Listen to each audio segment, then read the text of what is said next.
Britain's Home Office declares cultural nationalism to be an extreme right-wing terrorist ideology in a move which has earned them condemnation from the Trump administration's State Department. Now, if you're scratching your head as to why they would be so brazen in declaring their contempt for your country, your heritage, and your culture, look no further than the 700-member Islamic Network at the heart of the Home Office. We will discuss that, prevents parent body RICU, plus the absurd Halal and kosher slaughter debate in Parliament from the last few days, and whether or not becoming a minority in your own homeland affects you personally. All that today on Tomlinson Talks.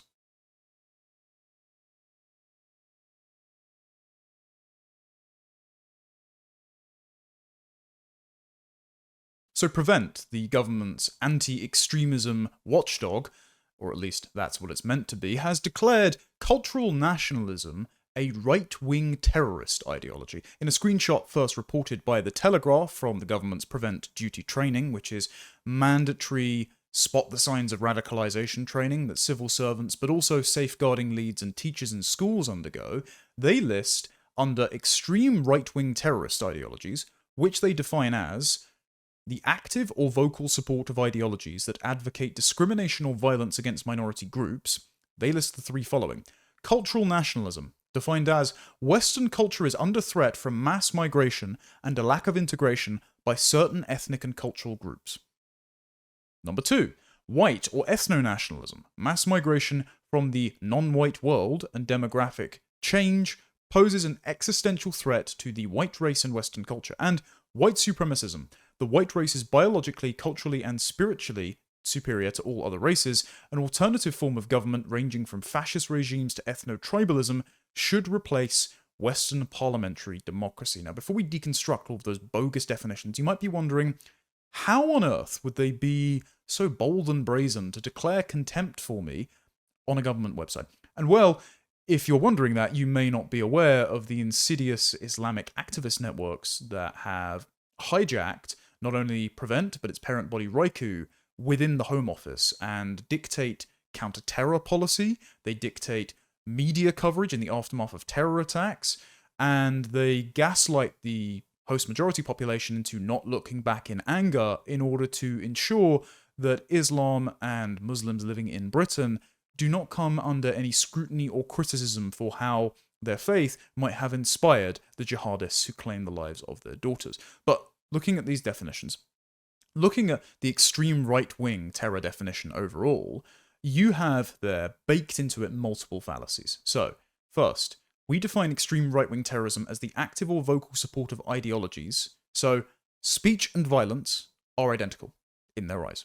So, supporting cultural nationalism is the same as attacking a refugee child. Okay?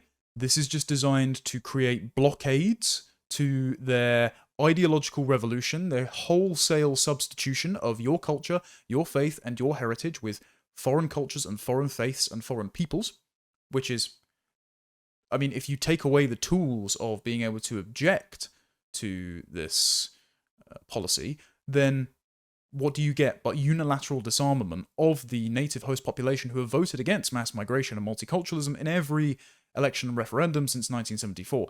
If you disarm them of their ability to push back against these unwanted policies, then the only outcome is the policy continuing apace. Now notice that extreme right-wing is defined as support of ideologies that advocate discrimination or violence against minority groups. Right, okay. So the inequality of outcome between ethnic, racial, and religious groups is akin to violence. So this bakes in the blank slate anthropology of our liberal, egalitarian ruling class, which believes that every single human being is identical and that differences are only a result of the accident of geography, the injustice of economic inequality, and a deficit of education. And all of those things can be corrected by taking everyone from everywhere, bringing them to Britain, basking them in the glow of end-of-history liberal pluralism, and through cultural osmosis and state subsidies and handouts, they will become as indistinguishably British as you and me. And the only thing stopping that from happening is you noticing the cultural differences between peoples.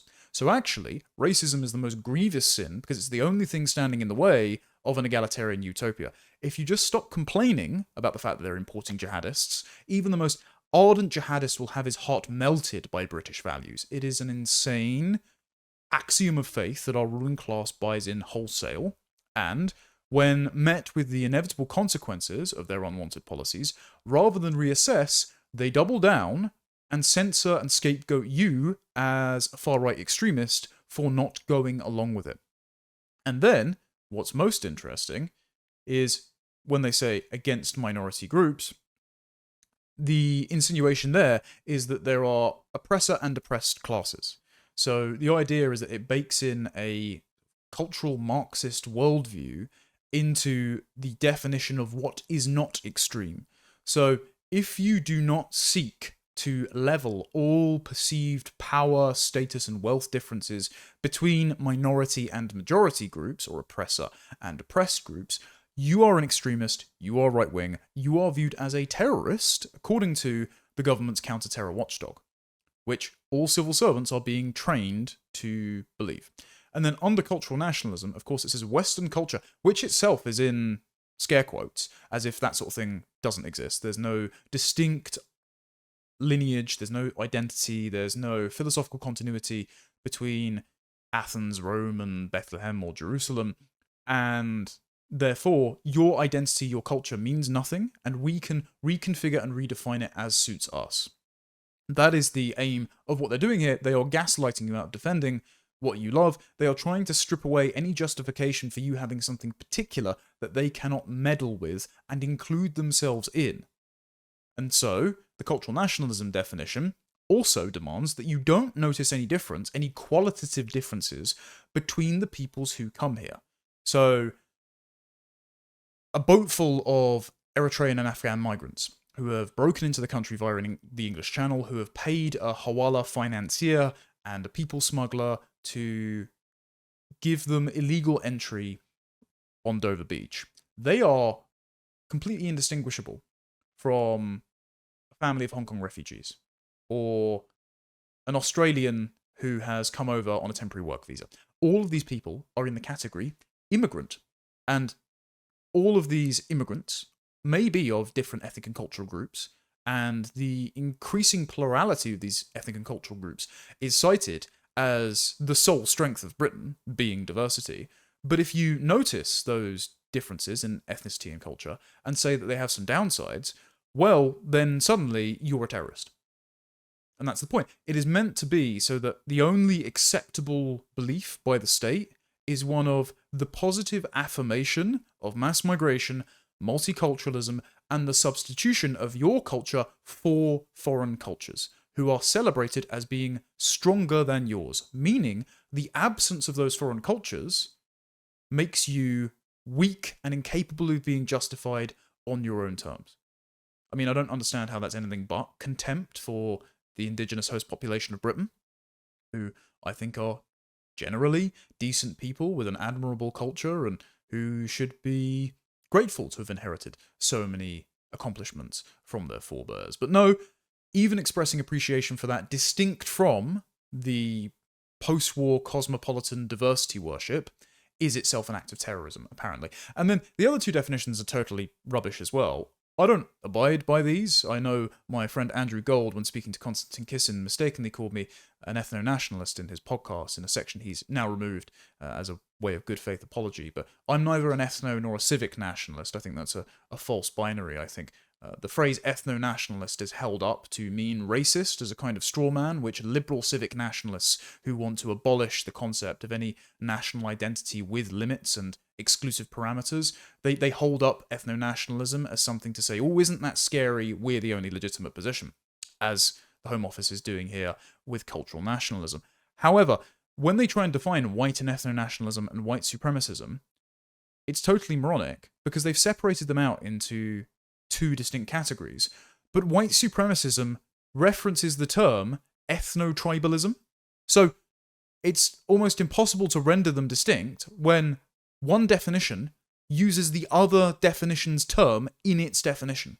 these people are not the brightest, but when you're ideologically bankrupt and can rely on ready-to-hand excuses for your own oppression and the reason why you need to seek power, wealth, and status over your ideological enemies, well, it doesn't take much in the way of critical thinking, does it? And then it insinuates, of course, that authoritarianism, fascism, all of these forms of government, ethno-preferentialism, are the domains of the extreme right wing. Now, if they mean hierarchy as the domain of the right wing, that is true, because the thing that separates left and right is the right respect natural hierarchies, and the left have what T.S. Eliot would have called the leveling impulse, the desire to eradicate all preferential arrangement of things, aiming at absolute equality, founded on the faulty anthropology of the blank slate that believes that all human beings started free and equal, and somewhere along the way the hidden hand of bigotry and oppression pried us all apart, inflicted upon us the injustice of property,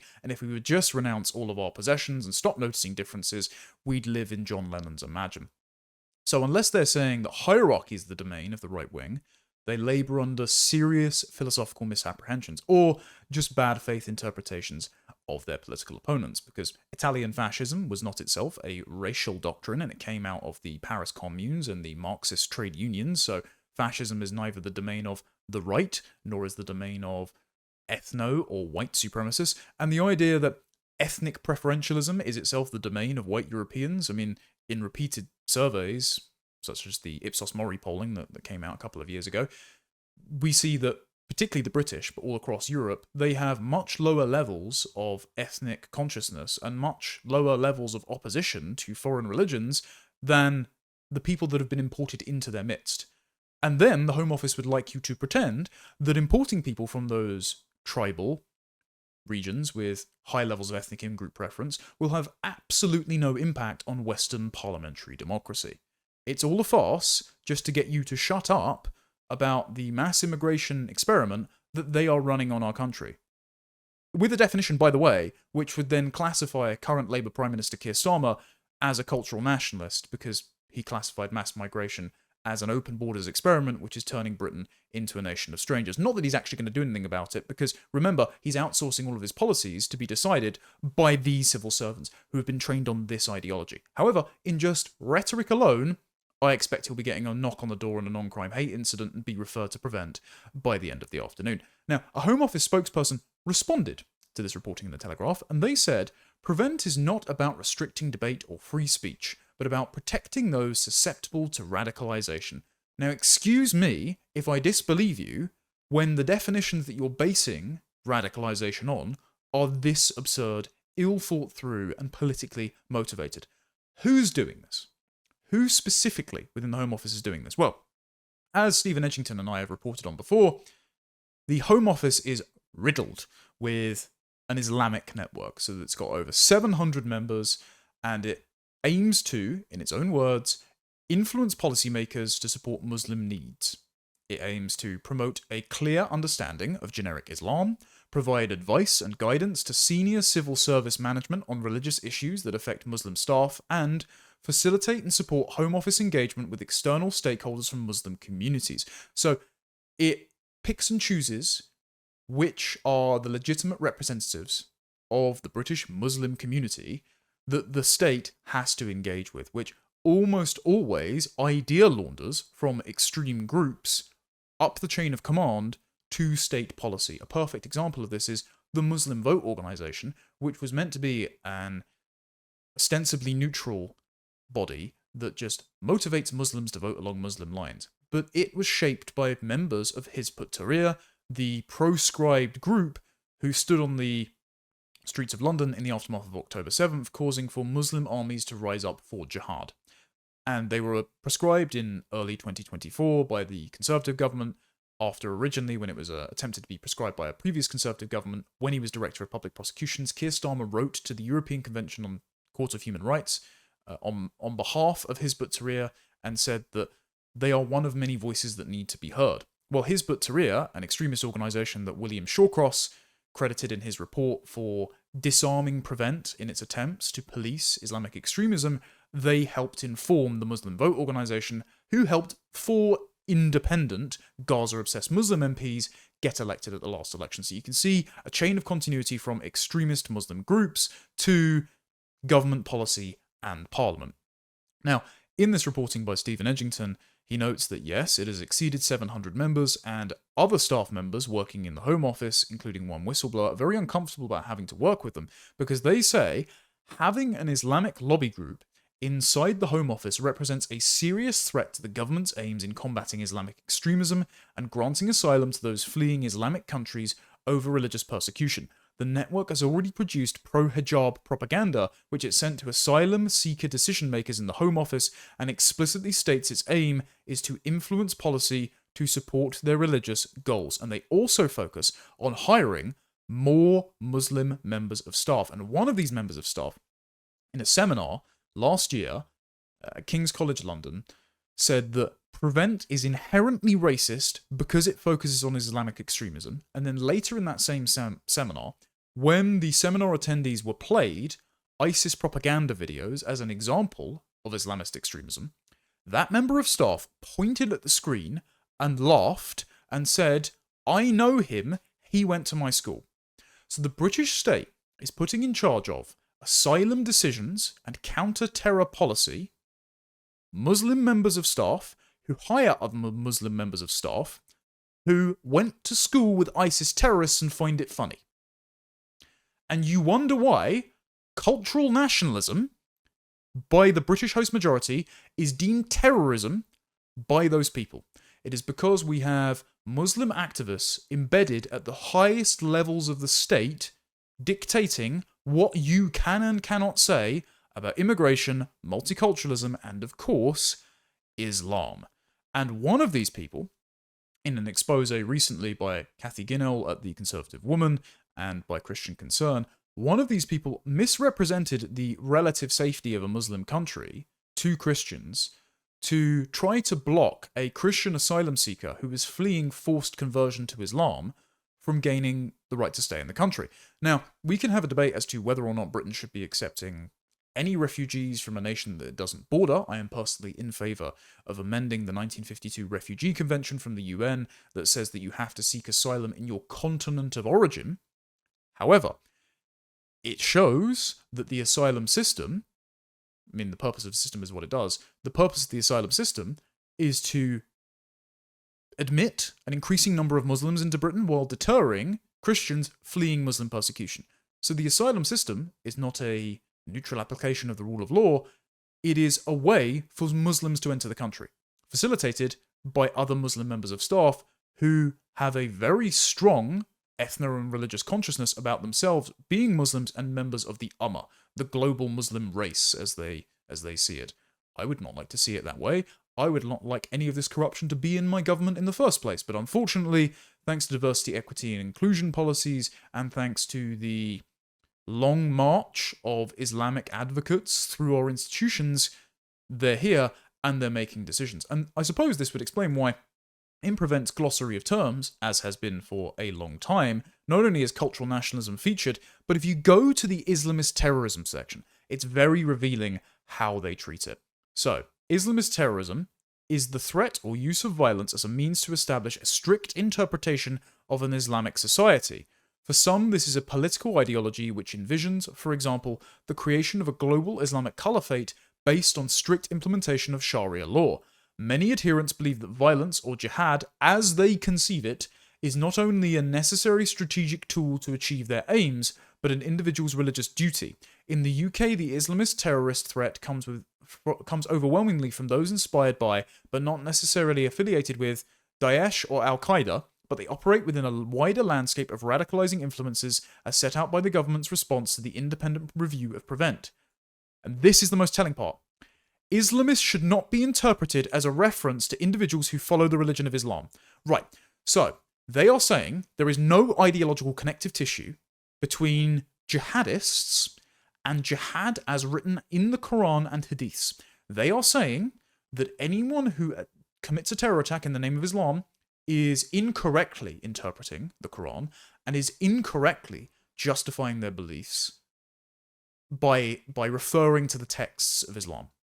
Whereas they are not quite so lenient on the description of cultural nationalism Because if you think that your culture, as you see it, is under threat from foreign cultures, you are a terrorist. So never mind people who cite verses from the Quran and Hadiths to then commit acts of terrorism. No, no, no. That has absolutely nothing to do with Islam. But if you are worried about the impact of, say, Islam on Western culture, first of all, Western culture doesn't exist. See the scare quotes that your government has put it in. But two, you are a terrorist. So if you express concern about immigration, you're a terrorist. But if you blow up a pop concert and shout Allahu Akbar, you're apparently not a Muslim. Do you see the insidious dawah, the idea laundering to advance the aims of Islam that is happening in the UK? It's state-level systemic gaslighting that is going on, and it's not just for the reasons of keeping community cohesion. That is a liberal, egalitarian Trojan horse being used by Islamic activists to advance the cause of Islam. Now, who runs Prevent? Prevent is governed by a parent body called RICU. Now, you can get the full history of RICU in this article here that I did quite some time ago in November 2024 for Courage Media, but to give a brief overview, it was reconfigured by the Cameron and May government by Richard Chalk, who was the chief of staff to the head of the Conservative Party, then Saida Vorsi, now Baroness Vorsi, an independent peer in the House of Lords.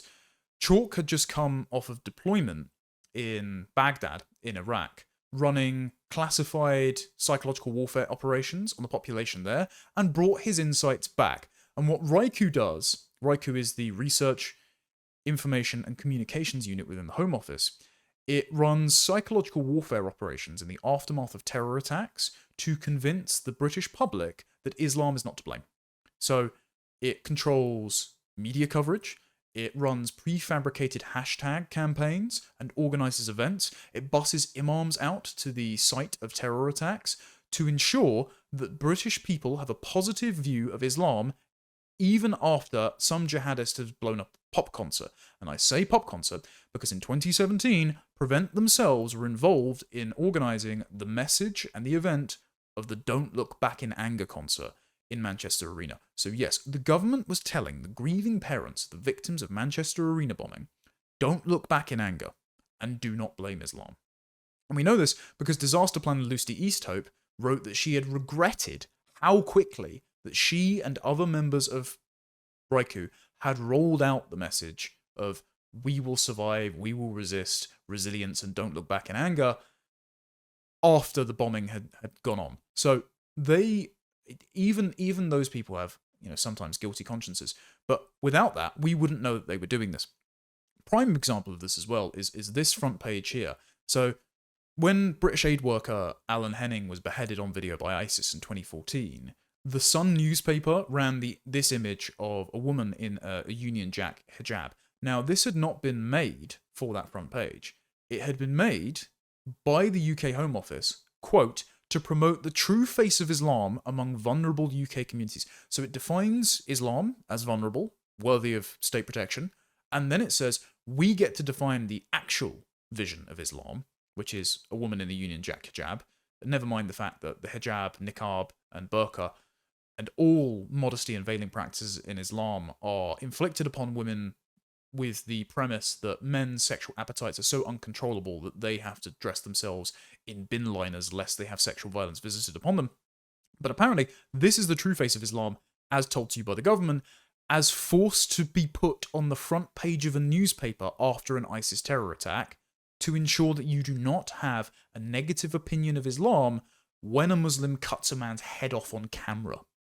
Now, this was created, and we know this via Freedom of Information requests sent to RICU. This was created by the Inspire charity under the hashtag Making a Stand campaign. RICU called this image our product, by the way. And the Inspire campaign was run by Dame Sarah Khan, a former anti-extremism advisor for the government, whose sister just so happens to have been deputy head of RICU, Sabrina Khan. Now, you can find out a bit more about Sarah Khan in some more of my reporting on RICU here. And as we can see, former Home Secretary and Prime Minister Theresa May is standing next to Sarah Khan at the launch of the Making a Stand campaign, where the image was first debuted before it was repurposed for the Sun newspaper front page. And RICU have done this with a bunch of terror attacks and high-profile incidents, including the London Bridge attack in 2017, the Westminster Bridge attacks, the Manchester Arena bombing, and it's suspected to have been used in the 2023 Nottingham stabbing and the 2024 Southport murders. And I say this because this, in the immediate aftermath of Valdo Calacane killing 2 children and a caretaker, this was the event that was suddenly mobilised with the hashtag Nottingham Together, One City, with all of the faith leaders lined up behind the grieving parents, and the parents trotted out and told to say, never hold hate in your heart for any race or religion. It's like, well, sorry, it wasn't at the time necessarily confirmed that this was an Islamic terror attack, and it turns out that Valdo Calacane was just a murderous schizophrenic who had nothing to do with Islam. Very strange how this massive event needed to be put on to tell the public, don't blame Islam for this attack because you're noticing patterns here. Now, this particular piece reports mainly on a report that was released by RICU, or rather leaked, but written by RICU, in the aftermath of the Southport murders and subsequent protests last summer, and Home Secretary Yvette Cooper had commissioned this report. The paper was titled Counter-Extremism Sprint, Understand, a juxtaposition in terms, of course, because how can you sprint while seeking to understand and taking careful consideration of things? And it was a overview of extremism in Britain and the threats that it posed. And the paper claimed that right-wing extremist narratives, particularly around immigration and policing, are in some cases leaking into mainstream debates. These narratives included anti-communism, cultural nationalism, and believing that Western culture is under threat from mass migration. So these definitions, by Prevent, have been in the oven at the Home Office for quite some time. The grooming gang scandal, the Pakistani grooming gang scandal, was dismissed as a grievance narrative that was being exploited by right-wing extremists to promote anti-Muslim sentiment as well as anti-government and anti-political correctness narratives. So they dismissed out of hand the well-documented and egregious Pakistani grooming gang scandal, and we wonder when their chief concern is to ensure that the Muslim communities in Britain never have their reputation impugned. We wonder why that might be the case. We wonder what the motivation there might be to distract from the well-documented and ongoing atrocities committed by Pakistani Muslim grooming gangs in the UK. In 2025, the full details got leaked to Policy Exchange, and the authors, this is Andrew Gilligan and Dr. Paul Slott, take care to note in there that Islamists have been responsible for 94% of all deaths and 88% of injuries caused by terrorism since 1999, and that they comprise 80% of counter-terror police and 75% of MI5's open caseload, and 63% in terrorists in custody. Bear in mind, only 10% of counter-terror police and 25% of MI5's open caseload are far-right extremists, and as we know here, far-right extremists is pretty poorly defined. So it's interesting then that Prevent referrals show far-right extremists being referred at higher rates than Islamists, even though Islamists remain the most numerous and most violent terror threat in the UK, in Europe, and in the world. They are overwhelmingly responsible for the majority of deaths and injuries by terrorism. And just as we have increased the number of migrants from Islamic areas, especially since 2021, thanks to the Boris wave, mysteriously, the level of Islamic terrorism somehow goes down. Now, that doesn't make sense. It only makes sense if Prevent are selectively no longer investigating it.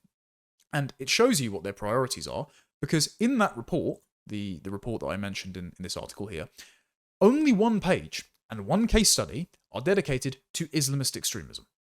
This is the same to conspiracy theories, Sikh separatism, misogyny, and environmentalism. Islamist terror only got 160 words of coverage and one case study. 320 words, however, were dedicated to a single incident of school bullying on so-called Punish a Muslim Day. And they cited Tell Mama as well, the anti-Islamophobia charity that accused Boris Johnson of causing a spike in Muslim hate crimes after his letterbox column. And this was based on self-reported call-ins to a hotline that required no police reports, evidence, or follow-up. So they are just, again, Islamic propagandists, and yet the Home Office thinks that one incident of school bullying, according to Tell Mama, that warrants more time than actual Islamic terror attacks. Again, things like London Bridge attack, Manchester Arena bombing, not mentioned. But they did dedicate 430 words to an anti-immigration sticker campaign, presumably Sam Melia's.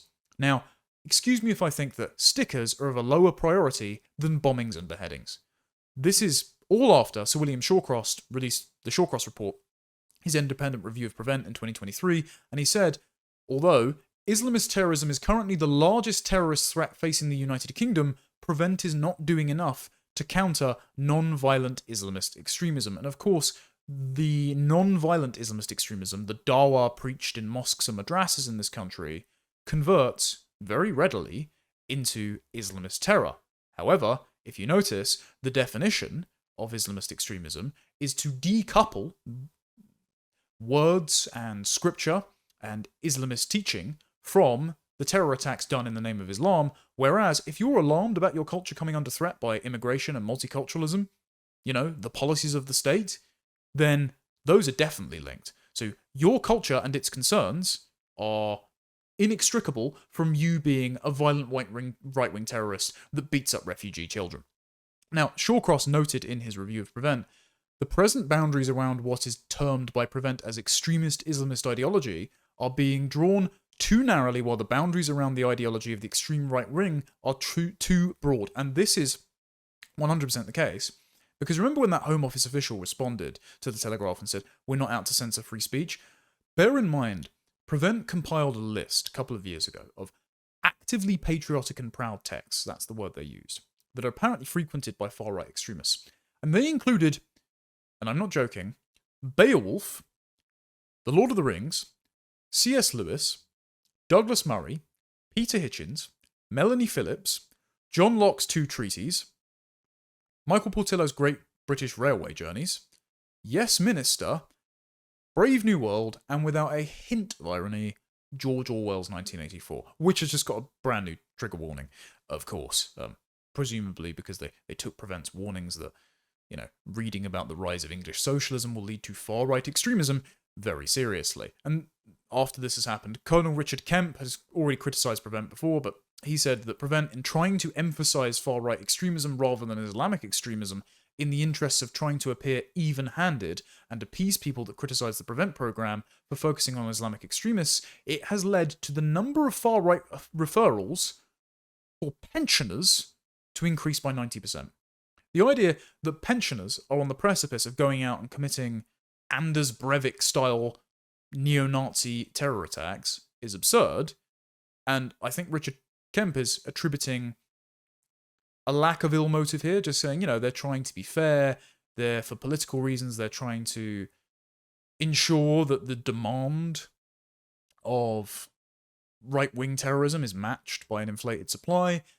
No, I think this is ill-motivated by the Islamic Network, who seem to be deprioritizing the monitoring of Islamic terrorism because they believe that it's racist, and they believe that a less scrupulous eye cast on the activities, as Baroness Vorsi once said, although not illegal, definitely illiberal activities of certain Muslim groups in Britain, they believe that this will advantage Islam in the long run, and they themselves, in their mission statement for the Islamic Network, say that they want to advance the cause of Islam, so there you go. And this is why multiple terrorists have evaded detection, and most famously, of course, is Axel Rudakabana, who received 3 Prevent referrals between 2019 and 2021 for his obsession with ISIS and genocides.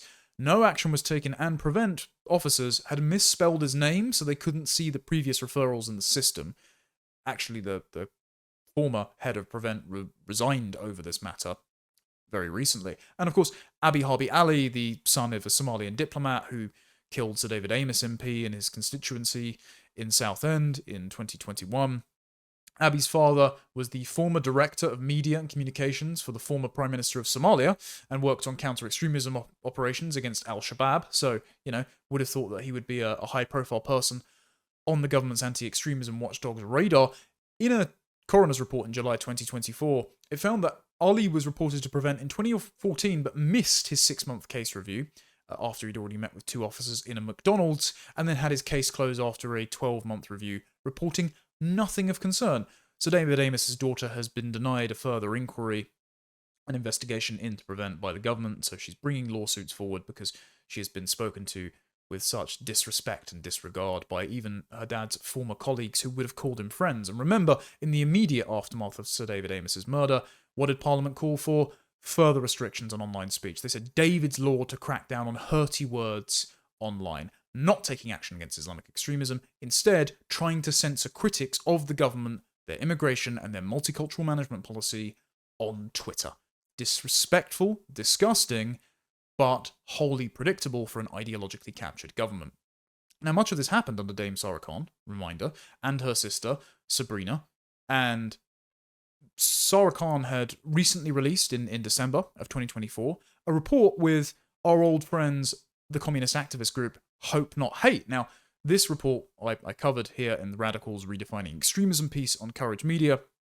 She, while working at Prevent and RICU, along with her sister, the Home Office had funded Hope Not Hate with grants of £50,000 and £141,380 in 2019 and 2020 to brief multiple departments on emerging trends in UK hate. So this is why they were working there. And then when she departs a government role, she then goes and immediately starts working with Hope Not Hate to lobby the government to proscribe her political enemies. And then also, the Home Office have funded a charity called the Paul Hamlin Foundation. Charlotte Gill's done great investigative work on this. And the Paul Hamlin Foundation gave Hope Not Hate £585,000 over 8 years to establish pro-immigration protest chapters that can respond as part of RICU's controlled spontaneity event. So if you're thinking, for example, the sudden appearance of all of these groups during the Southport protests, all these front pages of people miraculously protesting against far-right racism in August, yeah, the fact that it ended up on the front pages the following day, and the fact that all these stand-up to racism protest chapters were marshalled overnight in response to the hundreds of far-right riots hoax that Nick Lowles admits to spreading as a hoax, but that failed to materialise. If you're wondering how all that happened, that's all connected thanks to your tax money. Me and you have been taxed to pay for the gremlins of open borders leftism to protest on behalf of policies that the Islamic Network and the state already want to be in place. In this particular report, it said that cultural Marxism is an anti-Semitic conspiracy theory. It said, and I'll read from it, cultural Marxism is a theory alleging that those subscribing to far-left ideologies are embedded in cultural and political institutions and are working to undermine Western culture. Well, you're banning me speaking up for it, so I would think that that's evidence of it. Would you not? It continues. It says, it often posits that Jewish people have disproportionate influence within cultural institutions. No, I think that's a smokescreen, much like the term Islamophobia was meant to conjure up ideas of anti-Semitism by the Muslim Brotherhood to insulate Islam and their activists from criticism. I think you're using the term anti-Semitism as a smokescreen to cover up the fact that there is an Islamic network embedded in the government telling me that I can't defend my culture in order to advance the aims of Islam. And let me just run this thought experiment out for a moment. If cultural nationalism is a terrorist ideology, what is its antonym that is acceptable in the eyes of the state? Is it multicultural internationalism? So therefore, cultural Marxism.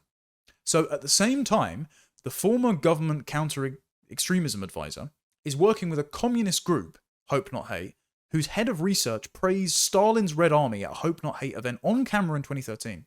At the same time, they are producing reports to tell the government to ban talk of cultural Marxism as an anti-Semitic conspiracy theory. They are also banning cultural nationalism as a terrorist ideology, which therefore only leaves cultural Marxism as the default position of the state. So if you notice that the state is practicing cultural Marxism, open borders liberalism, and Islamism, you're a racist. But if you support it, well, that's the only position the state will allow you to take. because the other position, cultural nationalism, is prescribed. It's maddening, but the point is not consistency.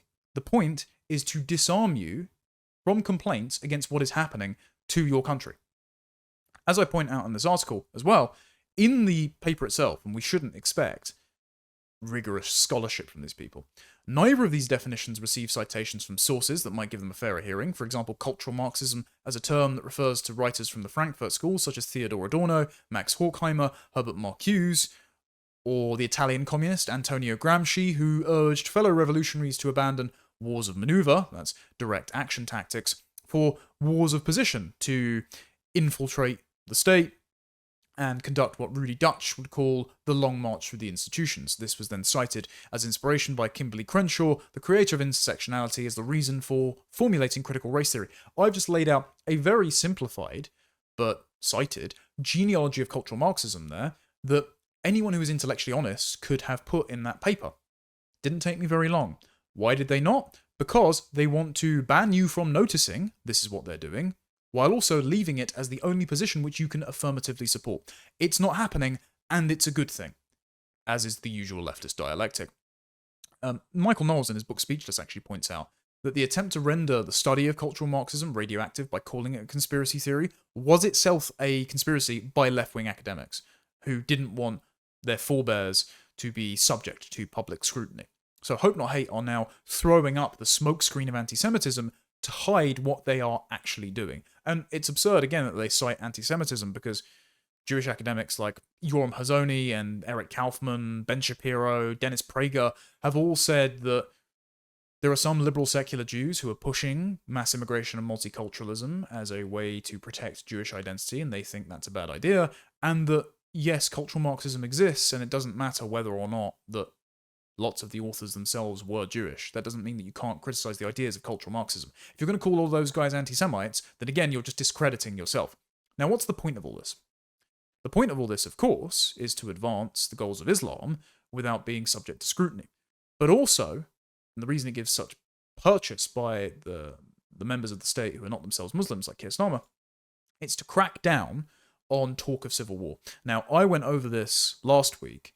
I went over the warnings by David Betts and Dominic Cummings that increased immigration, increased demographic and cultural siloing, a splintering effect that is being had on the national narrative, and this febrile pile of divisions and antagonisms that are ready to be ignited by something akin to the Southport massacre could go up as a bonfire of civil war. And the state know this. They've been briefed on this multiple times. If Dominic Cummings, former government advisor, is telling us he had meetings about it in 2019, 2020, then you can be sure that in the aftermath of Southport, Keir Starmer and Yvette Cooper were told the same thing. So they have chosen instead to double down on the downgrading tactic, the diminishing of the settled indigenous white host population having the majority status in their own home. They have decided to double down on gaslighting them and telling them that they are nothing special and that they should have no advantage or ownership over their country and their culture more than someone who turned up yesterday legally on a plane or illegally on a small boat crossing the channel. And this is buried in as well in the cultural nationalism point, because it says that your Western culture, to posit that it's under threat from mass migration and lack of integration by certain ethnic and cultural groups, that demands that you don't draw any distinctions between the quality of migrants, the quantity of migrants, or the legality of migrants. So immigration in all forms is an unalloyed good according to the Home Office, except of course you're a Christian asylum seeker, and if you complain about it, you're akin to a terrorist, which means that you are withdrawing the only means of conflict resolution from the beleaguered British host majority population that then pushes these competing ethnic and cultural groups, imported tribal Islamists on one hand and the British host majority on the other, you are pushing them towards violent conflict. And I think the state knows this, and I am worried that there are Muslim activists who are thinking, yeah, that's going to happen, and we'll win this one. I mean, I don't want that to happen, but it looks like they're driving towards that absolute. So I gained comment from the US State Department on this because I knew that they would be concerned about it. Now, Lord Young of the Free Speech Union has raised the fact that this is an incursion on Britain's freedom of speech, and he's written to Home Secretary Yvette Cooper saying, now that cultural nationalism has been classified as a subcategory of extreme right-wing terrorist ideology, even mainstream right-of-centre beliefs risk being treated as ideologically suspect, despite falling well within the bounds of lawful expression. Topics captured under the prevent category of cultural nationalism include widely held views ranging from concerns about immigration and social cohesion to the belief that integration should be a policy priority and that shared cultural norms help sustain a liberal society. Now, that's all well and good, but they won't listen to strongly worded letters from their political opponent. What they will listen to is the guarantors of Europe's continued safety under the post-war military settlement, saying, what are we spending all this defense money for if you don't align with our strategic and value goals? So I spoke to someone at the State Department who provided the following comment. Western culture is not something to demonize, diminish, or apologize for. Rather, Americans and Europeans should honor our shared heritage of self-government, liberty, and rule of law. Extremism comes not from those who respect our traditions, but from those who seek to erase them. We must continue to uphold these beliefs and cease efforts to censor, marginalize, or stigmatize individuals for their beliefs while rejecting all violent extremism. This obviously follows J.D. Vance saying at the Munich Security Conference that he's worried about the censorship efforts taken by European governments and their intervention in democratic elections when they don't like right-wing populist candidates, using lawfare against the likes of Marine Le Pen or the candidate from Romania. And the State Department has also expressed concern recently over the arrest of Billboard Chris and my friend Lois McClatchy Miller in Brussels for protesting against the way that gender ideology preys upon children. I respect Chris's pronouns, and he likes to identify as a child safety advocate and activist, and I think he's doing very good work. They were arrested by Brussels police after a deranged leftist activist kept getting in Lois's face and trying to obstruct their camera and shouting fascist at Billboard Chris.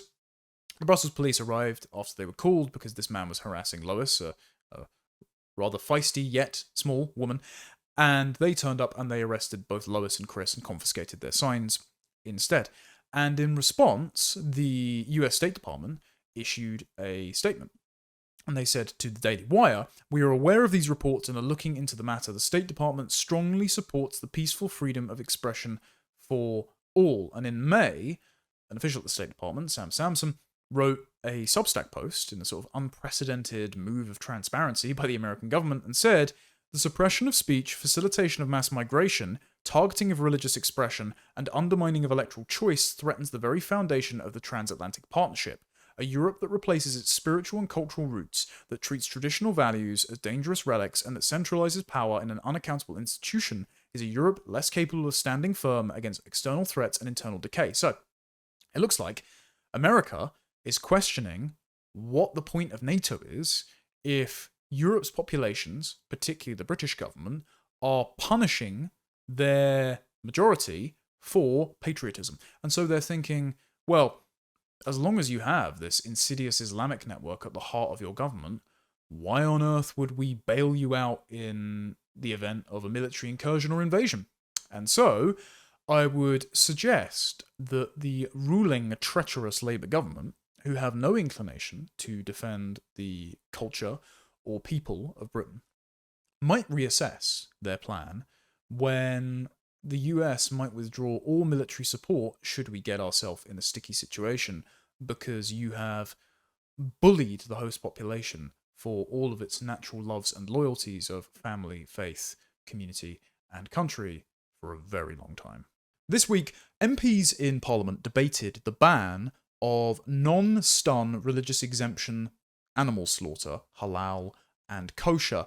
And I'm going to go through some of the clips because it would be hilarious if it weren't so absurd that we had this many advocates for barbaric Islamic practices in the British government. So we've got here the transcript from Hansard that you can read through in your own time, but I'll go through some of the snippets, the lowlights, if you will, of the debate. It began with Liberal Democrat MP Jamie Stone insisting that the debate only confine its terms to animal welfare and not discuss whether or not one religion or another is legitimate or compatible with Britain. Now, we expect this from the woolly liberal pluralism of the Liberal Democrats, but this is actually a practice that is pursued by opponents of halal slaughter and other practices like the burqa and niqab or cousin marriage. It is usually argued on the grounds of utilitarian harm reduction versus liberal individualism, and that is the wrong way to argue. I would suggest that we do a bit of strategizing here as a sort of movement, right? The way that you can phrase this sort of thing is in terms of cultural preference and relationships. Because if you frame your argument against something like halal slaughter as an animal welfare issue, sort of abstract moral concern, then your enemies will turn around and say, well, you're a hypocrite because you're not a vegan and you still eat animals, and the ultimate cruelty is killing an animal. Therefore, you don't actually care about animal welfare. You just hate Muslims and Jews and you want to expel them from the country. Or if you frame it in terms of the challenge to liberal individualist norms for wearing the burqa or niqab, they will turn around and say, well, it's a woman's right to wear this. You're against religious freedom. Aren't you a hypocrite? You just hate Muslims and Jews. Instead, we can just say, this practice is not compatible with the way we'd like to do things in this country. For the burqa and niqab, we think that women are moral agents capable of equal dignity to that of men, and we do not think that a woman showing her skin invites sexual violence by a predatory man with low impulse control. It is not a woman's job to conceal her skin to prevent violence committed against her. It is actually the man's job to constrain his appetite, and that is a kind of civilizing force that allows men and women to get along and for people to walk the streets in relative peace. And for halal slaughter, we would say, as Rupert Lowe does in his speech, the relationship between a father and an animal should be paternalistic. They should not want to inflict unnecessary cruelty on the animal in the process of sacrificing and eating it, because meat eating is something that is ergonomic to human anthropology, especially in Northwest Europe. And so, if you want to conduct those practices, you're going to do it elsewhere. You're not going to do it here. We should ban imports on it because we don't want to support the practice. And if you are a Muslim or a Jew in the country and you are visiting the country, you're just going to have to be vegetarian for the time being. There are, of course, kosher and halal prepared options of other foods that are not slaughtered meat that you will eat while you are here, but otherwise abide by our custom or do not come. And there are plenty of other countries in the world that will not abide by our standards and our preferences that you can be in instead. The problem is, lots of people do not feel they have sufficient backbone to say that, because they get attacked by their adversaries in the media and by Muslims in the other parties, including the Labour Party and independent MPs. However, if you are prepared enough, you have nothing to fear, because the arguments by Muslim MPs in the Labour Party and in the Gaza-obsessed Independent Alliance cohort are patently absurd. And the perfect example of this is Yasmin Qureshi. Now, Yasmin Qureshi is a Pakistani immigrant who's a Labour MP who runs her own area like a little fiefdom. She's been there for sort of 10, 15 years. And she is previously an MP who has shouted down a Conservative MP for suggesting that there was a problem with the Pakistani grooming gangs. And she said that you are basically Islamophobic if you mention this, and that it's just a problem with men, just men, from nowhere in particular, of no belief in particular, never mind the fact that they shout Allahu Akbar when they're sentenced in Rotherham for these crimes.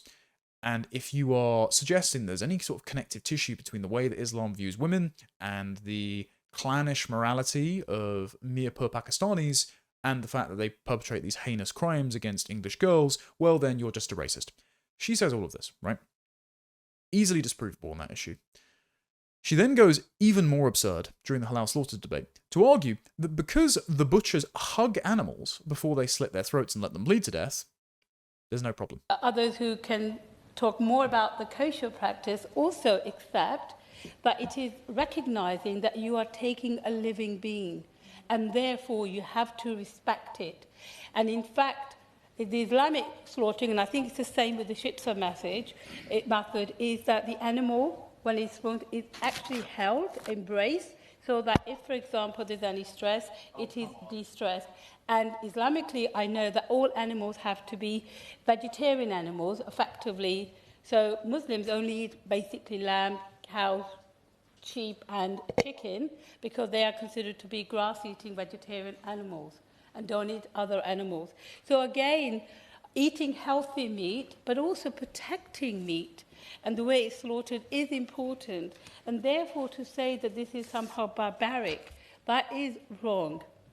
But as I've said, to be honest, when I've looked at social media, when I've looked at GB News, and when I've looked at newspapers, this whole debate has been, oh, barbaric, let's get rid of halal meat, halal meat, halal meat. That's almost the mantra everybody has. Yet, 88% of it is pre-stunned anyway. So what I would say is that I'm grateful that the government has taken a sensible approach to this, and I do believe that halal meat should, as well as kosher meat, should be available in this country. I'm not very happy that it should be labelled. I think that's very important, that it should be clear labelling. I don't think anybody has any problem with that, so people know what they are actually getting. But I think the practice, and there has been, although it's not been mentioned, there have been scientific studies which have carried out, which have said that actually the Jewish and the Islamic method of kosher is actually less painful to the animal because it's very minimum in time. So just pure sophistry, right? Slitting an animal's throat while it's not been stunned, still aware, letting it bleed to death. Yeah, that's not solved by treating it like a Build-A-Bear and just holding it tightly. I think the cortisol of having your throat slit is slightly higher than that which is reduced by a hug. And the idea that, again, there are studies that show that slitting an animal's throat is actually way less painful than stunning them so they're unconscious and then putting a quick bolt in their brain. Yeah, you're lying. You're just lying. You're just making it up because you want to ensure that halal meat is still available because you want to grow the size of the Muslim population in this country. And this is why we are not arguing on the same moral foundations if we argue for harm reduction or animal welfare. We're just not in the same moral universe because they are using whatever language they can to make our moral sensibilities flexible and amenable to enabling the flourishing of their parallel civilization and their completely incompatible religious beliefs. And so we just have to say, you're right. We think halal slaughter is barbaric. It doesn't matter if you're saying, well, we've pre-stunned them because it's a lower dose of stunning, by the way. But it doesn't matter if you've pre-stunned them. What actually matters is halal slaughter is barbaric. It is not the way we do things in this country. And yes, Islam as a broader belief system is a problem in Britain. And we should just be saying it. We should just be forthright about it because the majority of people are looking for permission to express their concerns about it. And then, what was even more absurd is that Adnan Hussein and Iqbal Muhammad, Iqbal Muhammad, the man who stood up and defended cousin marriage in Parliament when Richard Holden and Nick Timothy brought forward a bill to prevent it, and Adnan Hussein, who said that to Rupert Lowe, well, if you just want the ability to offend Muslims, you're not for free speech. They're the same thing, by the way. They then said, of course, any policy passed to prevent no stun, throat-slitting slaughter is actually identical to the Nazis, because the Nazis did the same thing with the same justification. I'm grateful to the honourable member putting forward his case passionately. Will the member agree that this isn't about animal welfare? We once saw Nazi Germany put forward into place, into law, similar policies. The justification then was to animal welfare, but in context, this was a thin pretext for anti-Semitism. The ban was part of a broader programme to marginalise and dehumanise Jewish people, stripping away their rights and religious freedoms.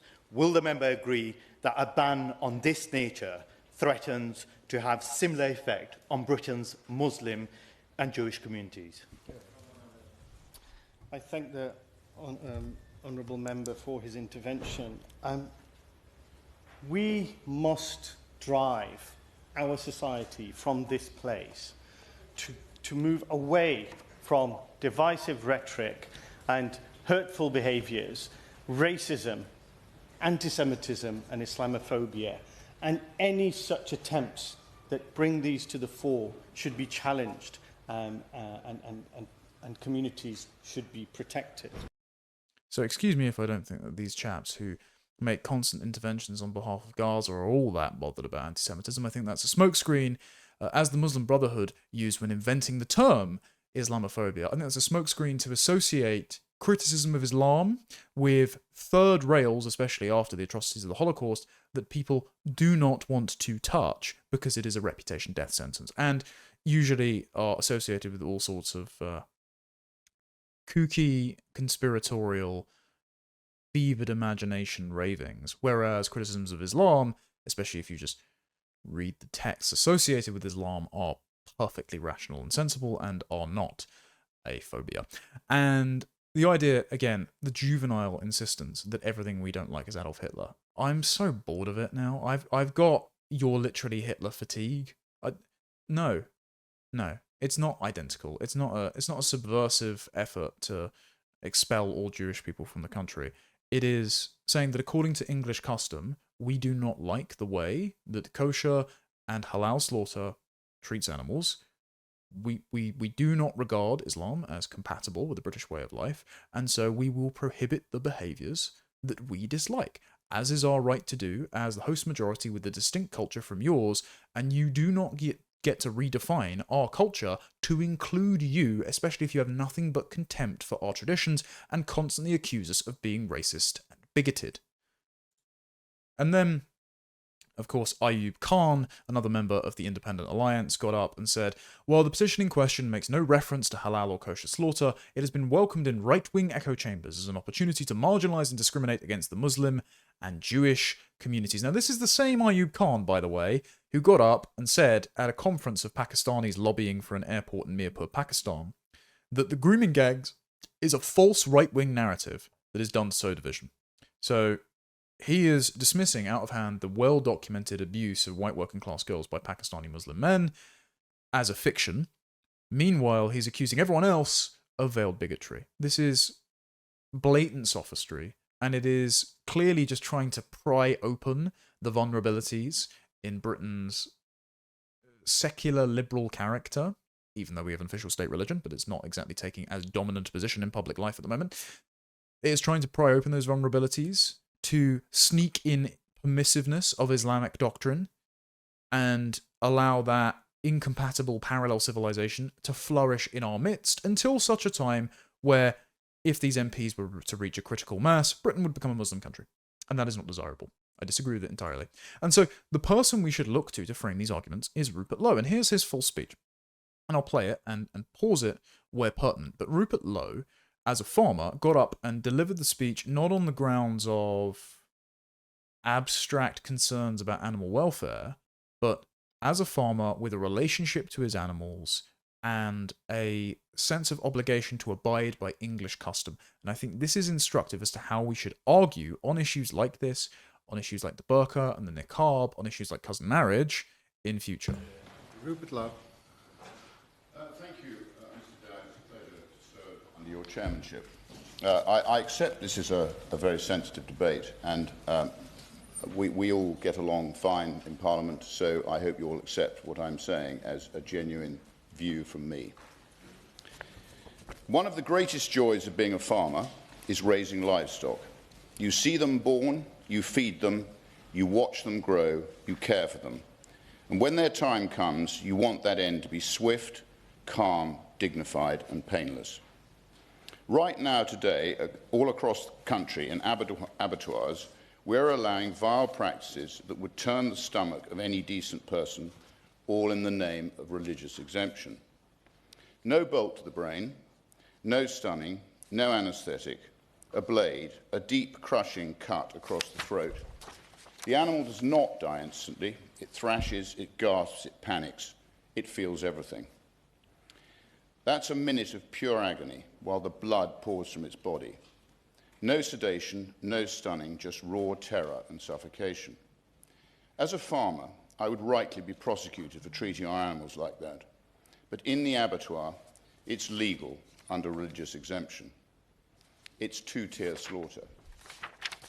Instead of an instant painless death, these poor beings are being put through the most unimaginable pain, all in the name of religion.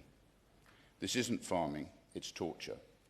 And the British people have no idea that this is happening, because supermarkets don't label it, restaurants don't mention it, and schools don't highlight it. And politicians in these buildings are too terrified to mention it, out of fear of upsetting the religious minorities. I'm afraid I don't care. It's about animal welfare. Millions of Brits are eating halal meat against their will and without their knowledge due to our deceitful labelling system. The two-tier regulatory arbitrage between our abattoirs and halal slaughterhouses means that there are economic factors fostering more widespread adoption of the cheaper option. That means halal meat is seeping into the food chain and the consumer is unwittingly eating it. I will give way. The honourable member mentions halal meat. Is the same position for kosher meat? Does he adopt the same position? I do. I cover that at the end of my speech. Thank you for your intervention. So I'm just going to pause there. Look at what Ayub Khan tried to do. He knows that anti-Semitism is a reputation third rail for anyone, especially after, again, the horrors of the Holocaust, for understandable reasons. And so he is trying to provoke Rupert Lowe into being caught in a contradiction of not wanting to offend Britain's settled Jewish communities for a few hundred years versus addressing the barbarity inflicted upon animals in the name of halal and kosher slaughter. And he is trying to catch Lowe in a trap, whereas he does not care about kosher slaughter. He doesn't give one iota about religious freedoms. He cares about Islam. He cares about what benefits are conferred unto his ethnic in-group, the Ummah, and the protected status afforded to his religious beliefs and its associated practices. He doesn't give a damn about the consistency of Rupert Lowe's belief, and Rupert Lowe was unfazed by it. He didn't stutter, he didn't stammer, he didn't get caught in a lie. He applied the standard consistency. The only objection I have is when he said it's about animal welfare. I would say instead it is about how the English feel we should treat our animals, because we shouldn't be trying to justify our culture on abstract terms in order to either render ourselves impervious to the wholesale transformation by imported cultural practices or accommodate diversity. Instead, we should just be saying, this is our preference, this is our custom, this is our tradition, you are newcomers with wholly incompatible views of doing things, and you don't get a say over the people of this country and the way they feel about things. When last week Matt Goodwin announced new research that found white Britons will become a minority in their own country by 2063, there was, to an extent, a rubbing of hands with glee by people who have nothing but dripping ethnic contempt for the host majority population in this country, but the broader attitude was, well, how does this affect you personally, or why do you care so much? And this was best summed up back in 2021 by this exchange between Nigel Farage and Sajid Javid, when the census data revealed that Britain's largest cities, including its capital London, was minority English. Nigel Farage reacted with alarm, recording a video in the back of a taxi saying that Britain becoming minority white was an alarming inevitability. And Sajid Javid, who is a permanent fixture of the Conservative cabinet, he was at one point Chancellor of the Exchequer, Home Secretary, and Health Secretary, he responded, so what? With complete apathy about the wholesale substitution of the host majority and their culture in their own home. And this was best then summed up with this new data that 2063 is the deadline of when white Britons will subside from the host majority to a minority which I don't anticipate being treated as well with protected status as current minorities in the country. This was reacted to by the likes of Anand Menon in The Independent with the question of, who cares that Britain is on course to become minority white? That would be the white British themselves, Anand. They care. Because at the moment, minorities, ethnic and religious, have protected status over them at their expense, legally and in the forms of taxes, in their countries. There's a kind of Ottoman millet system being enforced upon the host majority when they voted against it at every opportunity and been ignored anyway. And so, if we're being mistreated now while we're the majority, there is a concern that we'll be even further mistreated when we are minorities in our own country.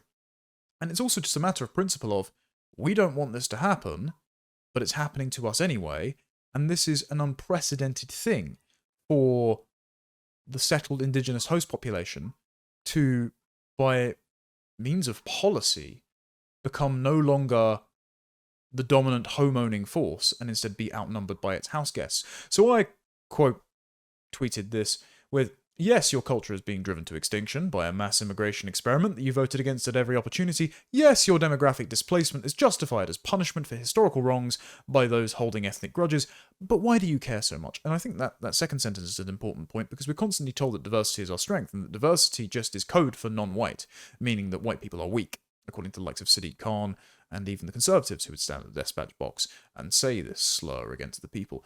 But also, there's a kind of Mott and Bailey with immigration arguments, because it is touted as the sole strength of the nation, and it would be nothing without it.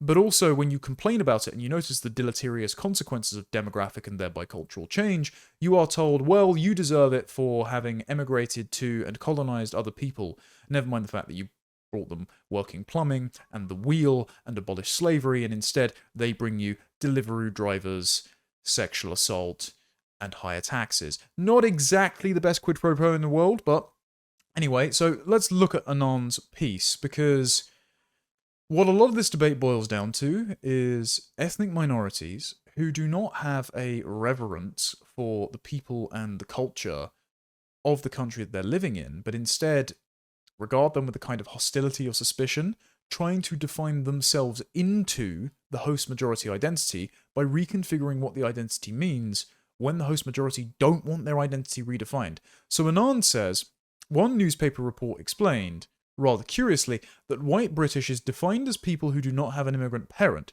Bad luck then, all of you non-white kids of an Irish, French, or German parent. Bear in mind, the Irish are indigenous to the British Isles.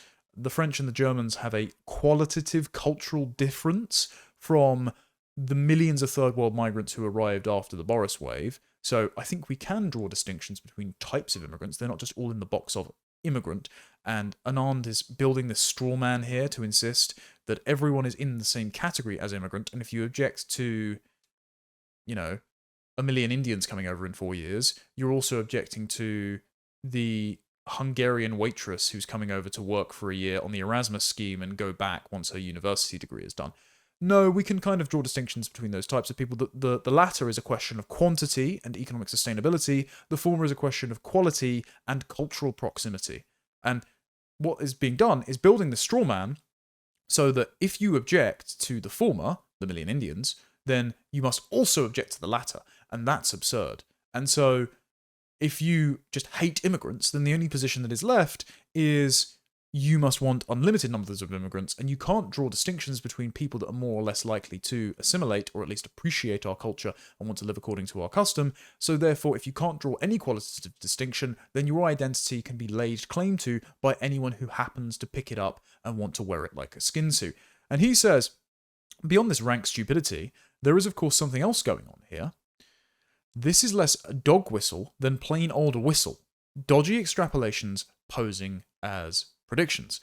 And then, of course, we have the equating of foreign-born and Muslim populations, implying presumably that if you're Muslim, you just don't cut it wherever you happen to have been born. No. You are Muslim if you're in a Muslim country. If you are a Muslim, you are not British. I mean, that's going to be uncomfortable for many people to say, but we are an explicitly Christian country. We also have opposition to cousin marriage practices, which are seemingly part and parcel, as Sadiq Khan would say, of the Muslim world.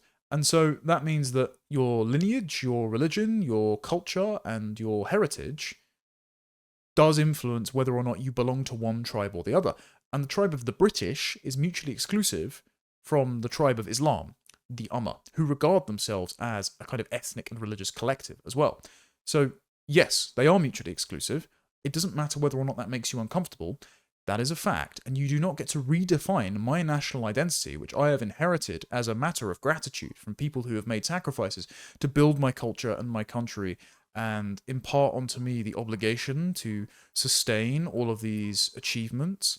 You don't get to redefine that out of existence just to make you feel included or to make millions of people who have nothing but contempt for those traditions and those religious beliefs feel included too.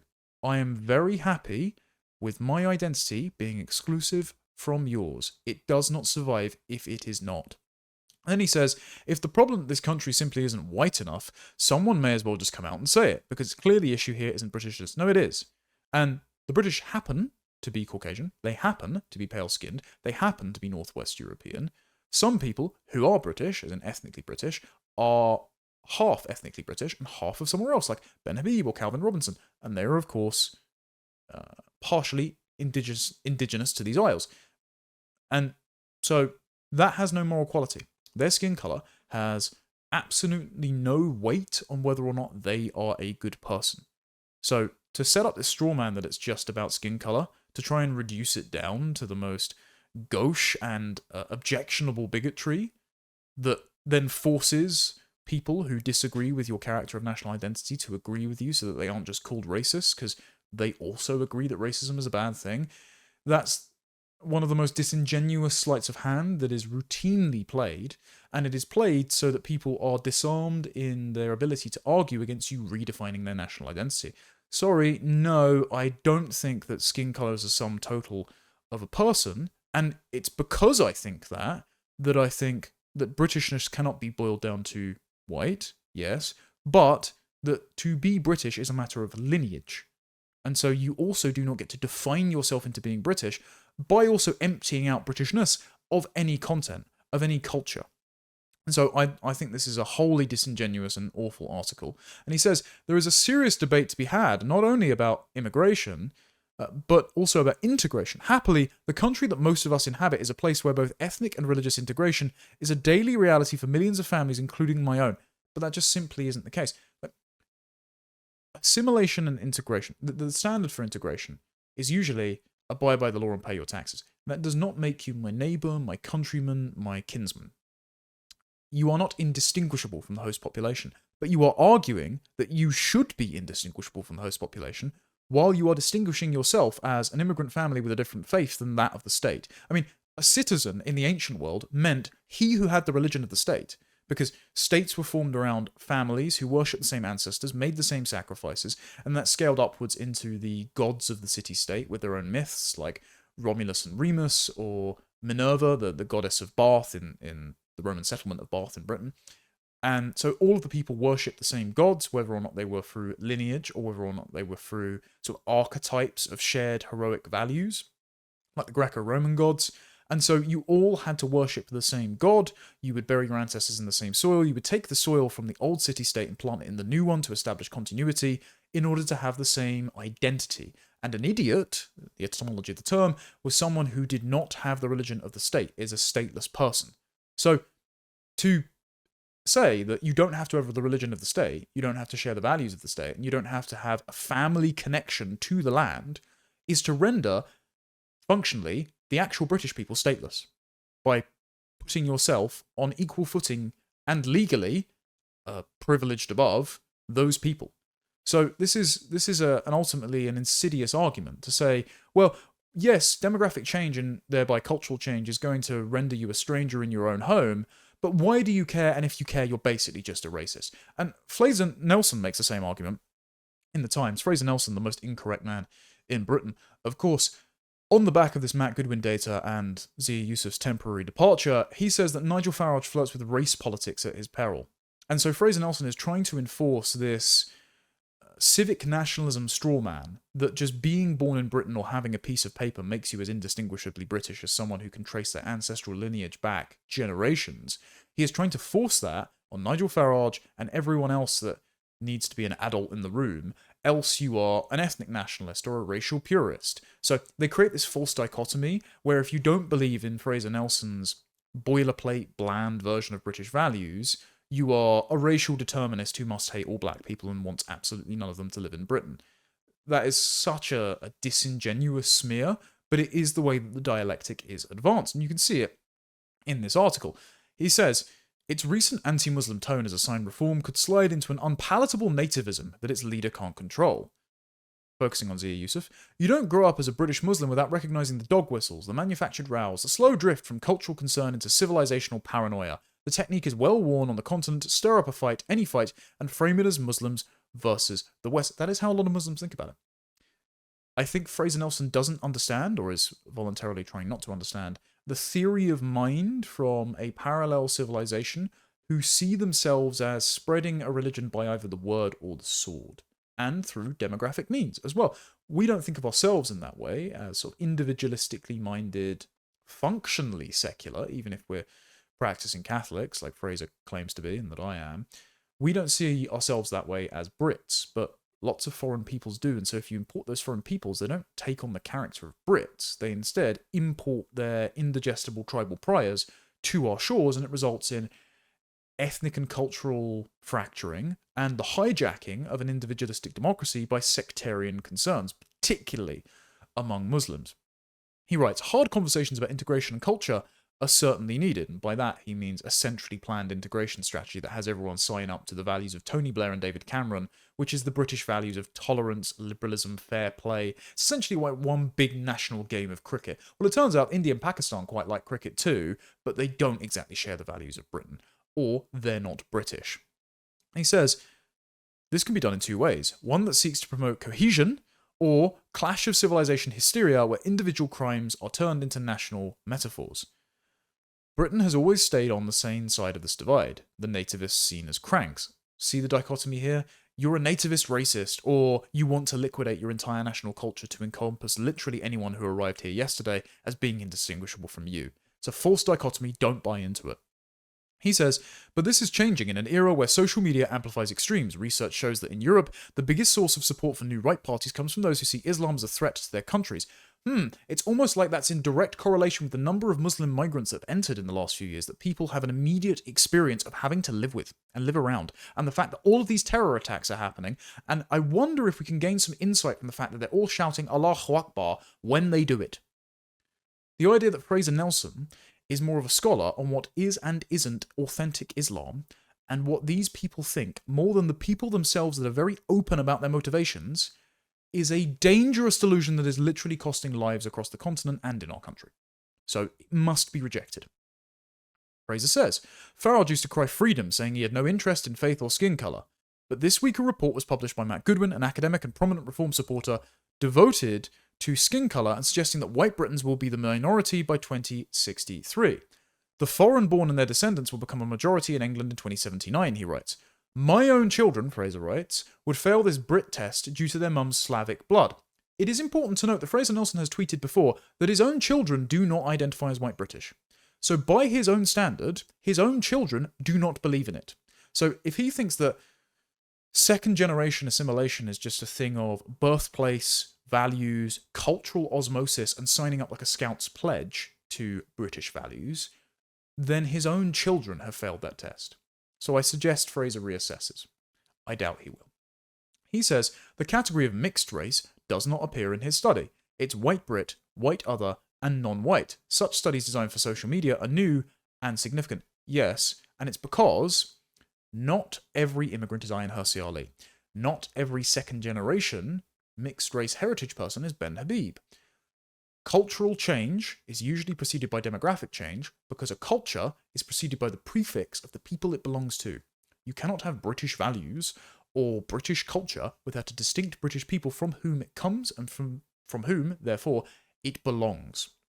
And so if you're a member of the British people, you're more likely to adopt British culture because it is transmitted to you by your parents who believes it is their property and their duty to sustain, but also you are more likely to identify with it because you are more likely to identify as British. And so if you break the chain of cultural inheritance by breaking the chain of direct lineage of parentage of, unfortunately, even though it has no moral weight, ethnicity, then you are going to break the culture. And it is a matter of generations for newcomers to assimilate into the tribe. And it's usually done by marriage, by family, but also education and rites of passage. And especially in a climate where we encourage imported tribal diasporas to indulge in their parallel religions and cultures in the name of multiculturalism, in the name of diversity being a strength, which Fraser Nelson himself supports. In that age, assimilation is impossible because they don't live around the native population. The native population can't even be defined according to Fraser Nelson's definition of Britishness. And if you can't define the people to whom the culture belongs, what are newcomers going to assimilate into?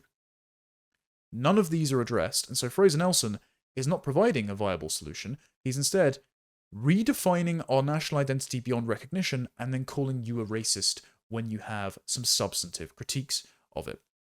And then he says, and this is basically an extortion racket against Nigel Farage, As was the Westminster debut of Sarah Pochen, Reform's newest MP, it is time she asked Keir Starmer to ban. Is it time to ask Keir Starmer to ban the burqa? Hear, hear, said her colleague Lee Anderson. Another classic wedge issue at the heart of British identity. Are we the sort of country that bans people from wearing things? No, we're the sort of country that doesn't treat women as perennial temptresses for the most violent sex offenders in the Muslim world. We don't blame women for their sexual violence. We have a completely different morality from that, Fraser, rooted in Christianity, but also rooted in Germanic law, as Tacitus documented. So yes, that is our cultural and religious tradition, wholly incompatible from Islam, and yes, we should ban it. But instead, he just goes straight for the BNP, a genuinely neo-fascist party, correct, want a burqa ban. Reform, a party of individual freedom, does not. Well, that's not correct. Lots of the Reform MPs now do. They want to ban it for public safety, which is a sort of nebulous reason, but yes, they do. And so the people who are concerned about the increased presence of people wearing burqas, and therefore the values, the deeply held beliefs that are incompatible with their own, that those people wearing the burqa are communicating to them, and object to the treatment of women this way, that is more prevalent, and they are not just members of the BNP, Fraser. It's a disingenuous smear. And so I thought the best person that had a take on this in response to the outrage that Goodwin's stats elicited was actually Tim Stanley in The Telegraph. And he had a very reasonable rejoinder to the antibodies of identity liquidating liberalism that were elicited by Matt Goodwin's stats. And he writes, by 2063, say the sociable hets, the white Britons will be a minority. Come the new century, almost 1 in 5 citizens will be a Muslim. This forces us to consider a very politically incorrect question. Will Britain still be Britain if it's no longer majority white British? The official answer is absolutely yes. Elite liberals believe nations are defined by values, and thus anyone from anywhere in the world can become British if they conform to ours. So it just means the entire world is just British in waiting. It helps that these values are universal. Fairness, tolerance, kindness. This is a portable identity that is uncontroversial because it demands nothing except to pay one's taxes and avoid murder. And it doesn't realise the number of preconceived givens that those beliefs and behaviours rest upon. Keir Starmer warns that we're becoming a nation of strangers, or an island of strangers, while promoting a vision of citizenship that is entirely passive. It's also based on a misreading of human nature. Liberals assume that values shape culture, such that we could pass a law banning the burqa, banning Islamophobia, and we become good neighbours overnight. But it's the other way around. Culture shapes values, and culture is the product of non-abstract, substantial qualities, such as climate, geography, religion, language, and ethnicity. We can shorthand as history. Thus, we are democratic in Britain not because a committee decided it over one wild weekend, but following nearly 1,000 years of revolution and reaction, baked into a memory and expressed as a temperament. Such a society is light touch and self-governing, at least in theory, because we've been marinating in its ethics and customs since birth. And so, if you diversify the population and you try to redefine British as something that people can pick up and discard whenever it suits them, you import people that are wholly unsuitable to live according to the high-trust, self-governing culture that Britain has enjoyed and has been a source of its peace and prosperity for centuries. And instead, in direct proportion to the increased levels of ethnic diversity and therefore cultural fragmentation, you grow the size of the state. The state picks and plays favourites with its wards. It passes hate speech legislation aimed at the great levelling of all groups to absolute equality, which is why it subsidises them with social housing and benefits, one of the things that Fraser Nelson complains about most, but wants to continue importing people of working age, even if they're not taxpayers and not working. And so you grow the state to become some sort of leviathan that intervenes in every interaction to ensure that equality takes place, premised on the belief that everyone is a blank slate and can therefore become British. And British just comes to mean the realization of everyone's latent egalitarian nature until Britain is just one of many economic zones that anyone from everywhere can inhabit so long as it suits them. But that's just not the case. All of these values, these practices, these habits are particular to a people in a place and a time, and they arose through decades of tradition and trial and error until it became second nature to us, to the point where Fraser Nelson thinks they're so self-evident, why doesn't anyone who passes through the passport gates of Heathrow or Gatwick just instantly conform? That's not the case. Liberalism, in this sense, is unilateral disarmament to virulent, tribal, and incompatible cultures rising up in our midst.